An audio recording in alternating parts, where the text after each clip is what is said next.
की दूसरी लहर में संक्रमित हुई मरीजों में जिस तेजी से ब्लैक फंगस संक्रमित फैला था, उससे फिलहाल राहत मिलती दिखाई दे रही है। मध्य प्रदेश के सबसे बड़े सरकारी अस्पताल MYH की बात करें तो यहाँ पर मध्य प्रदेश के अलावा भी अन्य राज्यों से आए ब्लैक फंगस के 40 मरीज इलाजरत है। फिलहाल ब्लैक फंगस के नए मरीज सामने नहीं आ रहे हैं।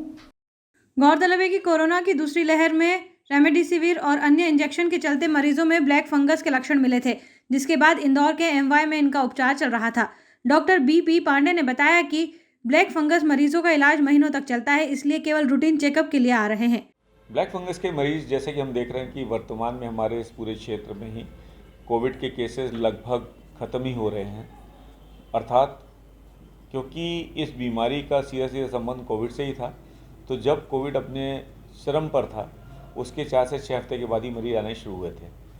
सबसे ज़्यादा बड़ी संख्या में हमने अपने इस अस्पताल में 500-600 के आसपास तक मरीजों के देखा था और लगभग पूरा हमारा अस्पताल ही सिर्फ म्यूकर के मरीजों के लिए ही काम कर रहा था। इस समय उनमें से बहुत सारे मरीजों की छुट्टी हो चुकी है और वर्तमान में लगभग 40 मरीज हमारे यहाँ अभी भी भर्ती हैं, जिनमें उनकी आंखों के कारण से या मस्तिष्क में इस फंगस के प्रवेश कर जाने के कारण से इलाज अभी भी चल रहा है।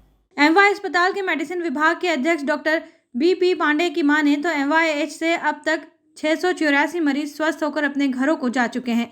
पहले MYH में जहां 150 से ज्यादा मरीज भर्ती हुआ करते थे, अब यहां पर मरीजों की संख्या 40 के आसपास आ गई है। पिछले 2-3 दिनों से अस्पताल में ब्लैक फंगस के इक्का दुक्का मरीज ही भर्ती हुए हैं। शुक्रवार को MYH में किसी भी मरीज की सर्जरी नहीं हुई। शुक्रवार को MYH में ब्लैक फंगस के 6 मरीजों की एंडोस्कोपी हुई। MYH में अब तक 952 मरीजों की सर्जरी और 1579 की एंडोस्कोपी हो चुकी है। MYH में अब तक ब्लैक फंगस से 62 मरीजों की मौत हो चुकी है। अभी अस्पताल में उपचाररत मरीजों के लिए पर्याप्त मात्रा में एंटी फंगल इंजेक्शन उपलब्ध है। नहीं, दरअसल एंडोस्कोपी सिर्फ एक जांच है जो ये बताती है कि ब्लैक फंगस मरीज की नाक के अंदर प्रवेश कर गया है या नहीं। कई बार एंडोस्कोपी बार बार भी की जाती है यह देखने के लिए कि यह अभी भी वहाँ पर है अथवा नहीं, और कई मरीजों में यही एंडोस्कोपी की जब जांच की जाती है तो उसके द्वारा उसका इलाज भी किया जाता है, अर्थात ब्लैक फंगस को वहाँ से निकाल भी दिया जाता है। तो यह तो कई मरीजों में एक लगातार चलने वाला जांच की तरह से प्रोसेस चलती रहती है। इसकी संख्या से हम यह नहीं कह सकते कि नए मरीज आ रहे हैं या नहीं। अभी भी नए मरीज नहीं आ रहे हैं। अधिकतर मरीज जो हमारे यहाँ इस समय भर्ती हो रहे हैं वे वही मरीज हैं जो पिछले 2 से 3 महीने में जिनको ब्लैक फंगस हो चुका था।